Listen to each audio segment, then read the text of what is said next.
Bonjour à tous, bienvenue dans Smart Tech. Vous nous regardez en direct sur la chaîne Bismart. Il est 10h45, c'est le moment du grand débrief de l'Actu Tech.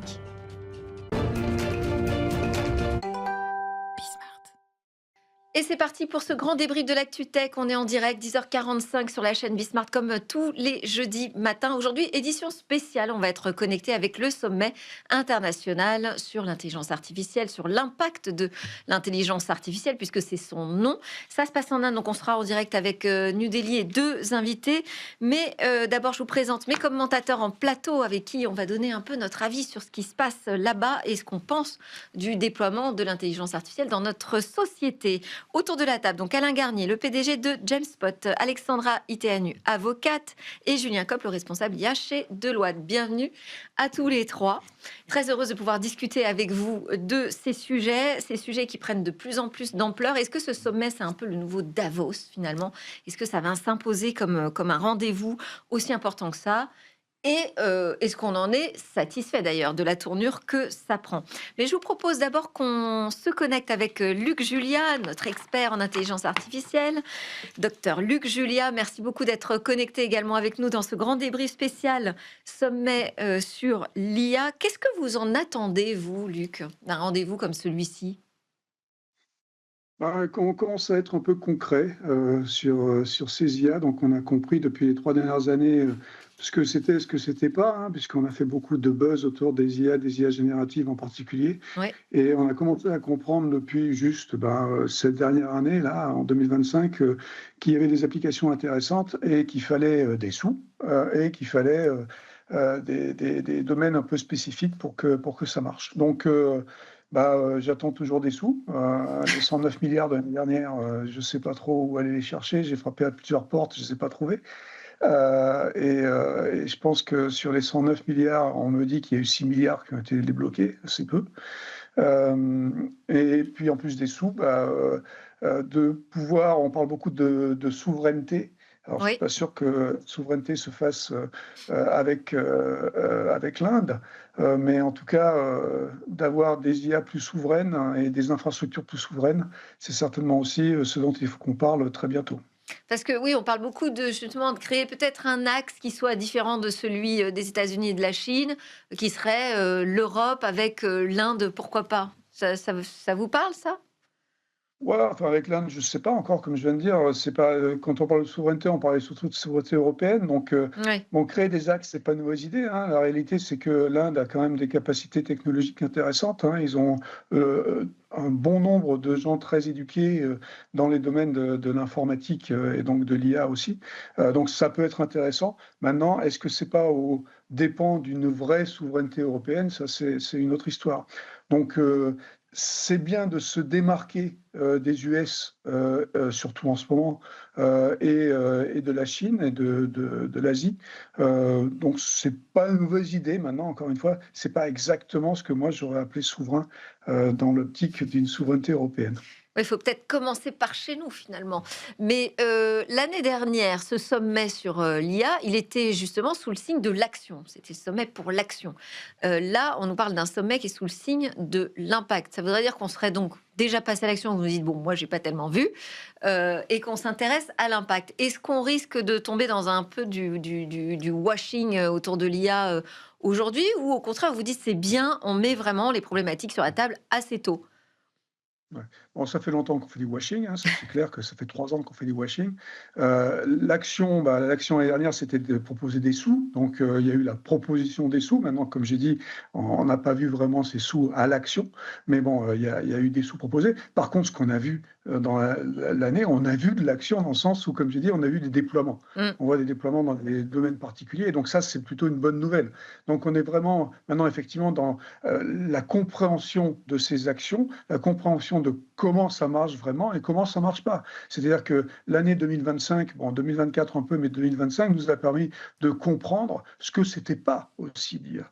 Parce que justement dans ce washing, on nous avait fait croire ou nous avait fait miroiter plein de choses et on a compris que finalement dans l'application, c'était pas exactement ce qu'on nous avait fait croire. Je ne dis pas que ça ne marche pas et je ne dis pas que ça ne sert à rien, mais je dis qu'on a trouvé des domaines de cas d'usage qui sont maintenant intéressants et qui sont beaucoup plus modestes, on va dire, que les idées génériques, générales, avec ce qu'on appelle AGI en anglais, l'Artificial General Intelligence, qui est, bon, encore un doux rêve qu'on nous avait fait miroiter pendant des années.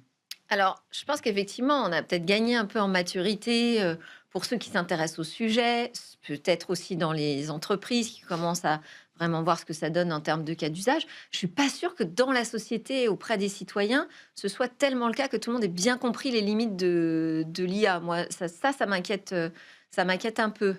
Moi, je vous vois opiner. Oui, bah, vous Ouais. pouvez être inquiète Mm. effectivement, hein, parce que c'est pas, c'est le niveau d'éducation, de la bon, des gens en général, hein, de ce que j'appelle les vrais gens, Mm. le niveau d'éducation est faible. C'est-à-dire on a donné cet outil dans leurs mains sans vraiment, qu'ils comprennent ce que c'est et c'est l'avantage et le problème des IA génératives, c'est le prompt. C'est le fait que tout le monde puisse utiliser sans aucune, autre, formation que le langage naturel. C'est-à-dire qu'on peut lui parler comme si on parlait à un copain. Ouais. Donc c'est super parce que ça permet de l'utiliser facilement, mais c'est très embêtant parce que ça permet de l'utiliser facilement.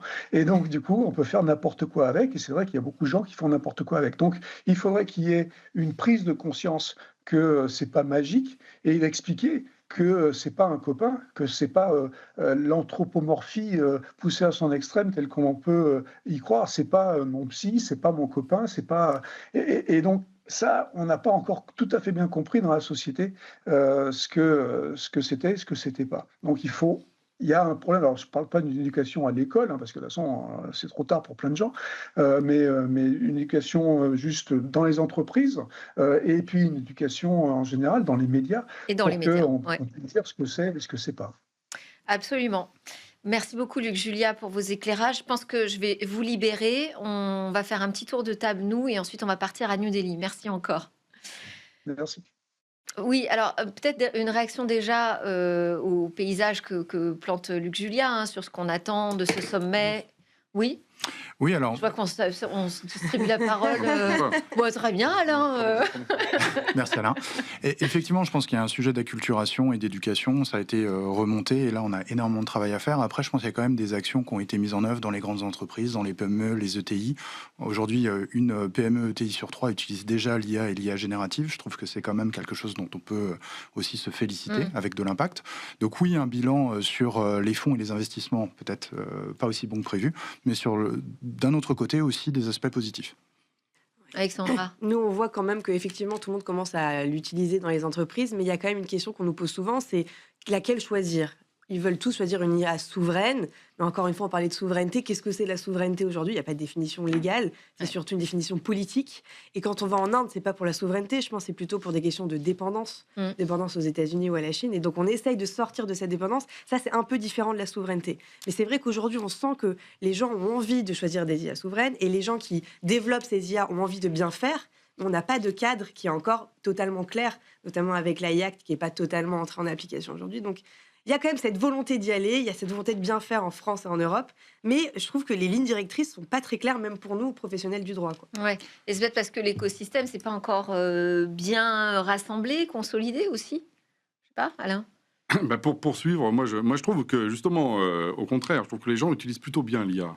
Ah oui. En fait, on voit pas des grands débordements. On Aujourd'hui, pas les mêmes personnes. mais sauf que, par exemple, de dire, bon, c'est pas mon psy, c'est pas mon copain, mais pourquoi ce serait pas aussi une part de mon psy ? Pourquoi ce serait pas une part de mon copain ? Ouais. Donc moi, je pense qu'aujourd'hui, est-ce que vous avez vraiment des cas autour de vous qui sont dramatiques ? Non. Oui, si. Bah, Moi, j'ai des cas autour de quel moi ordre ? qui n'utilisent plus, par exemple, de moteur de recherche et qui vont chercher l'information en promptant. Quel impact ça, Ça, c'est quand même très différent. Oui.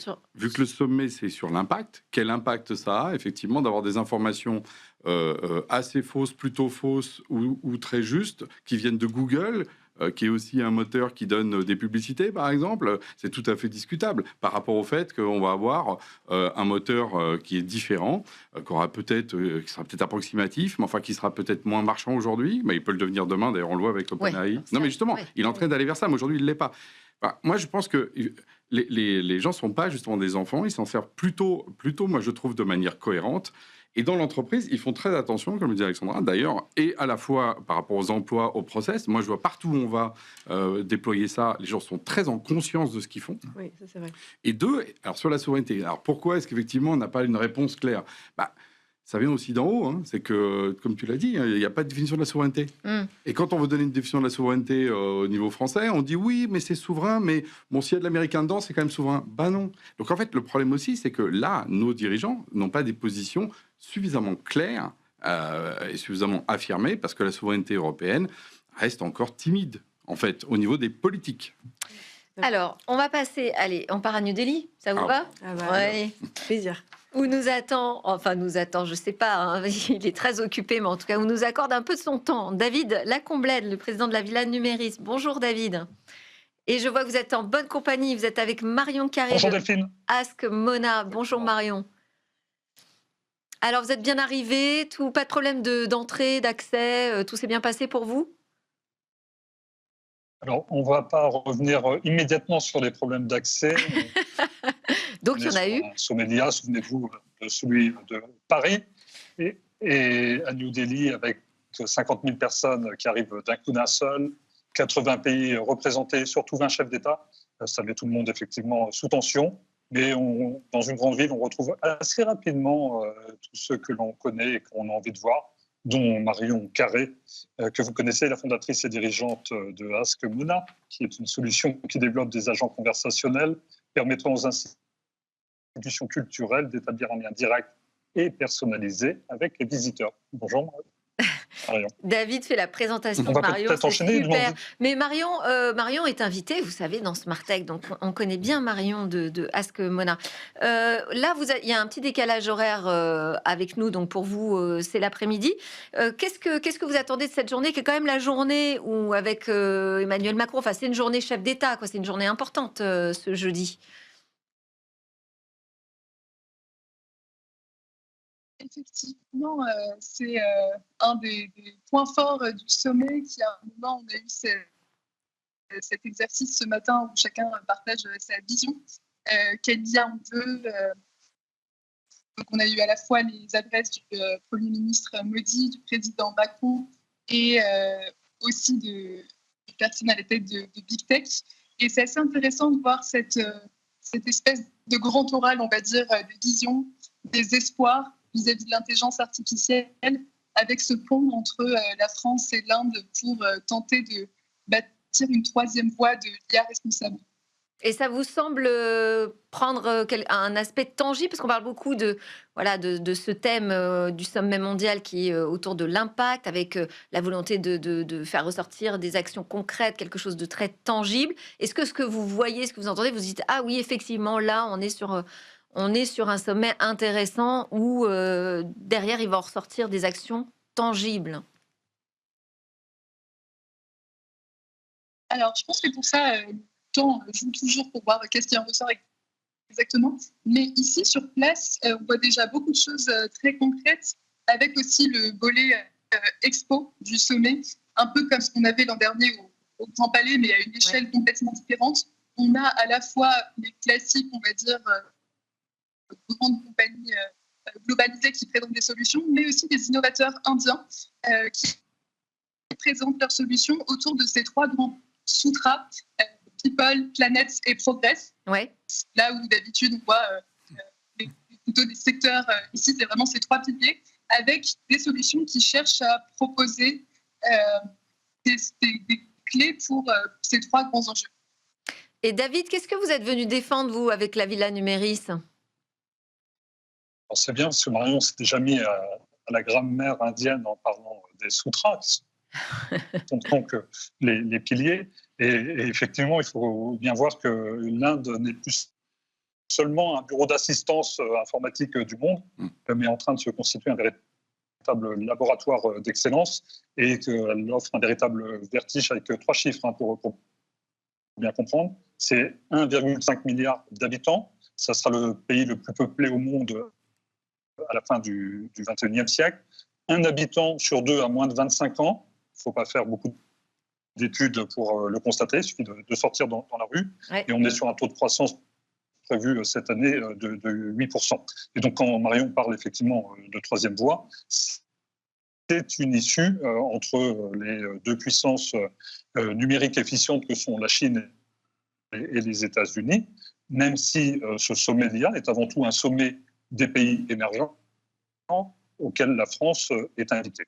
Néanmoins, charge à nous, à la France et à l'Europe, de mettre en place des protocoles et des accords d'échange, notamment en matière universitaire, académique et de recherche, d'être peut-être demain la porte d'entrée de l'Inde en Europe et, à contrario, que l'Inde devienne la porte d'entrée pour l'Europe par la France en Asie.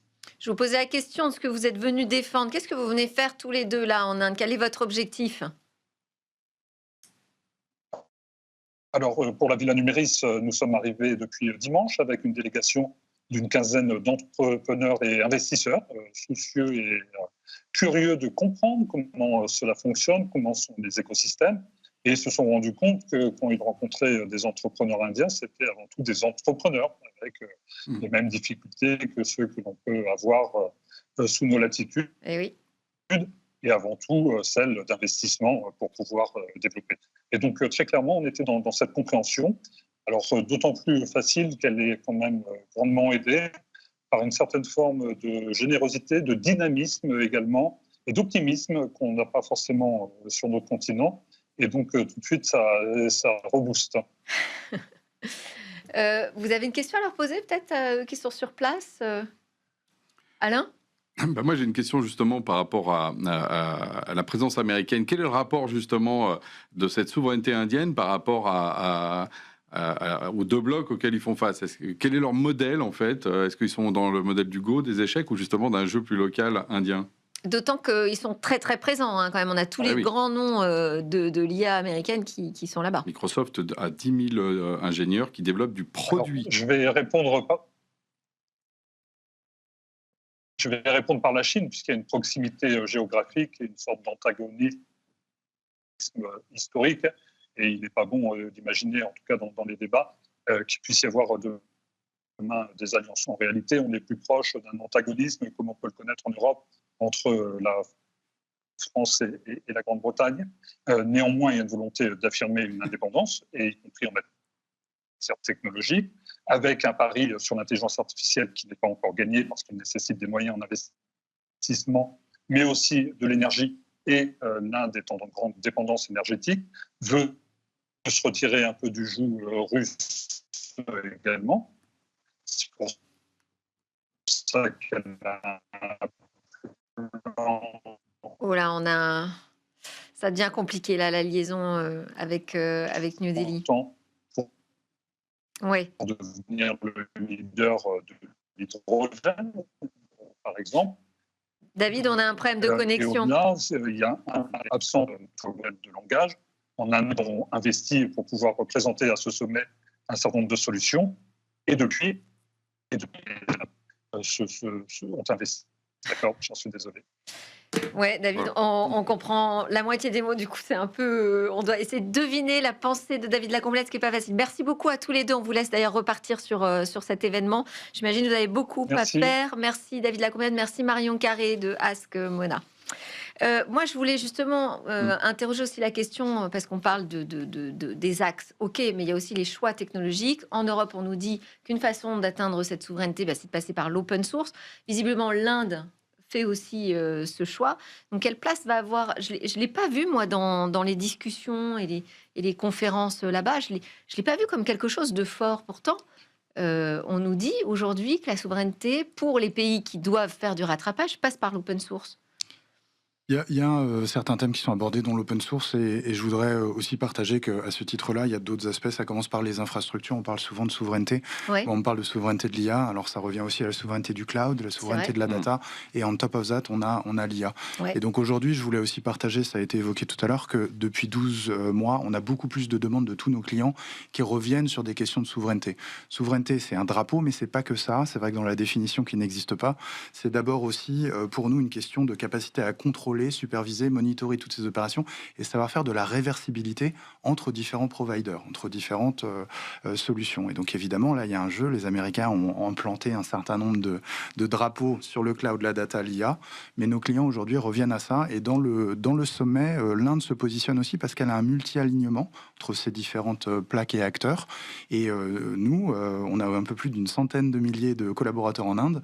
On sait que l'Inde cherche à se développer d'un point de vue souveraineté aussi, et donc avoir un acteur comme le Canada. C'est un multi-alignement. Un multi-alignement, ça veut dire qu'on n'est pas nécessairement collé à la plaque de l'Ouest ou la plaque de l'Est. Vous avez aussi les BRICS, et l'Inde, en fait, dans sa stratégie politique depuis toujours, a ce multi-alignement.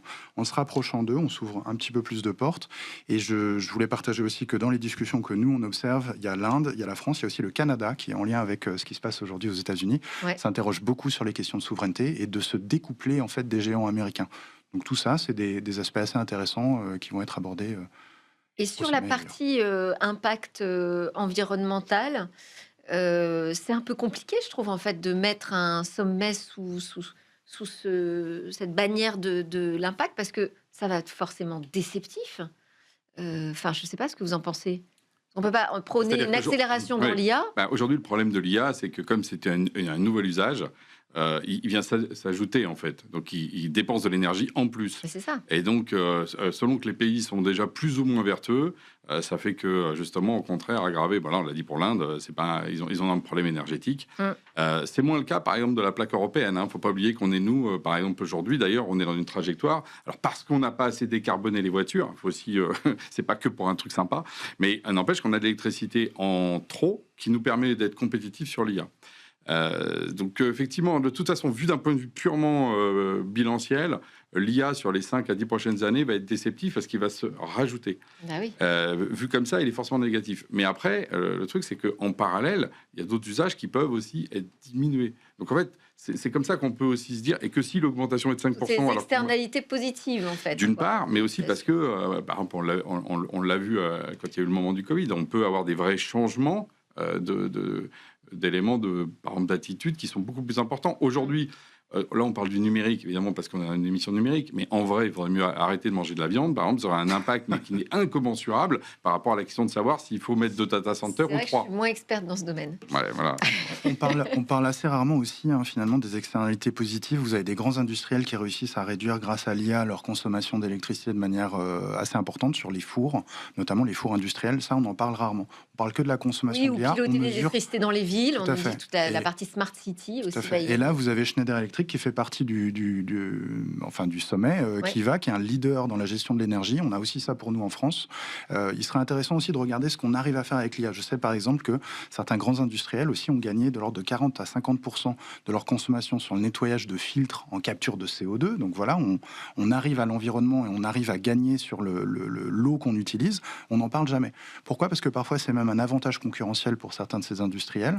Pour autant, il y a aussi des externalités positives et ce serait intéressant de les mettre dans la balance de temps en temps. Anne Le Henaf a fait aussi une annonce en marge de ce sommet. Alors, c'est un appel international à contribution scientifique sur les risques liés aux IA génératives pour les mineurs. C'est notre axe aujourd'hui en France. On est vraiment sur ce sujet à 200%.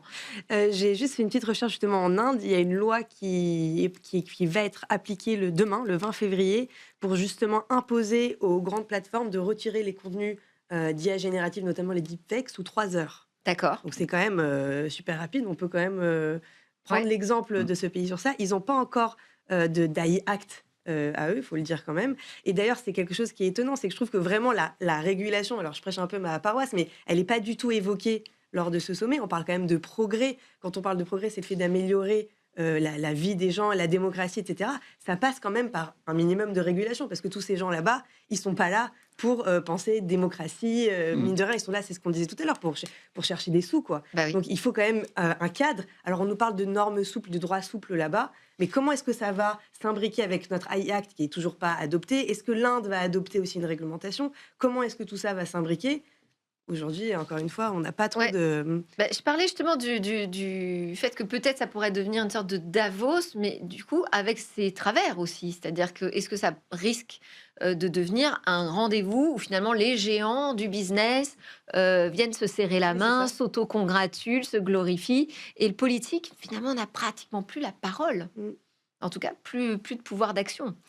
Alors, le politique n'a pas la parole. Je suis assez d'accord qu'aujourd'hui, c'est les industriels qui ont plus de pouvoir.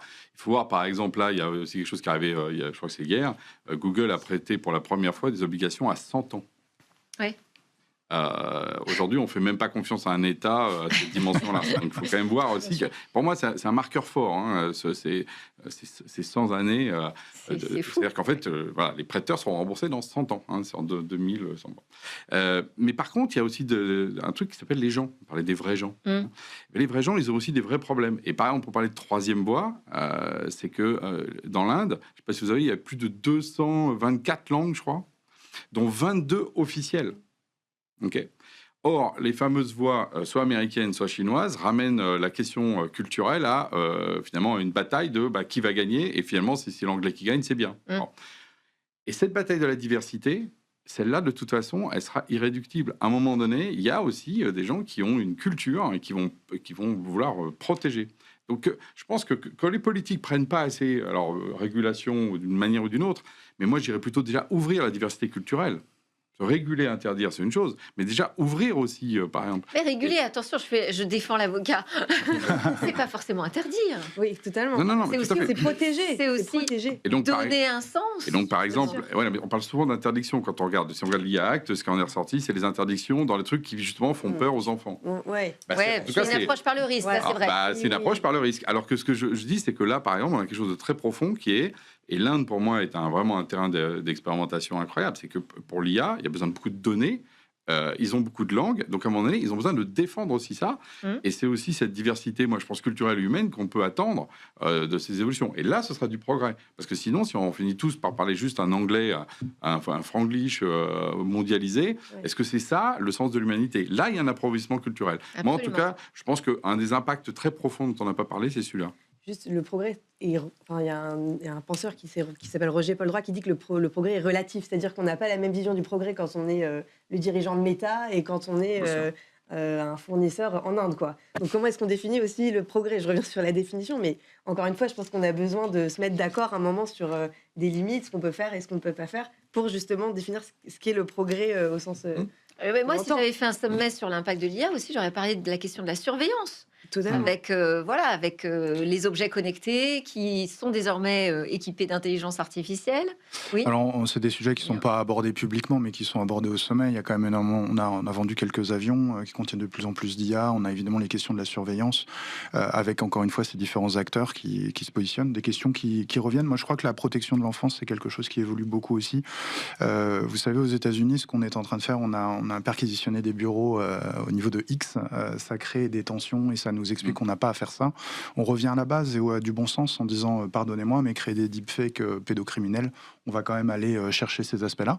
Et je trouve que c'est encore une fois du bon sens. Alors on a une réglementation, les AIA, qui est peut-être pas encore complètement adoptée partout et définie, mais on revient à cette notion de l'accès au smartphone, à ces technologies qui sont de plus en plus rapides, de plus en plus accessibles et faciles à mettre en œuvre, et à dire on n'utilisera pas ces outils-là pour faire ce type de choses. Je pense que ça aussi, c'est pas décrit nécessairement dans le sommet, ce côté sécurité au niveau de la protection des enfants. Moi, j'ai grandi, on m'avait dit, il faut pas croire tout ce qu'on voit sur Internet.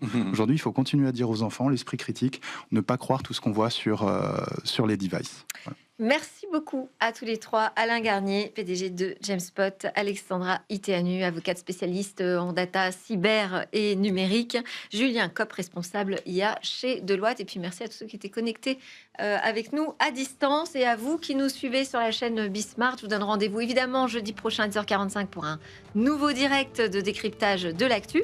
Mais d'ici là, je vous retrouverai aussi lundi pour de nouvelles histoires sur la tech.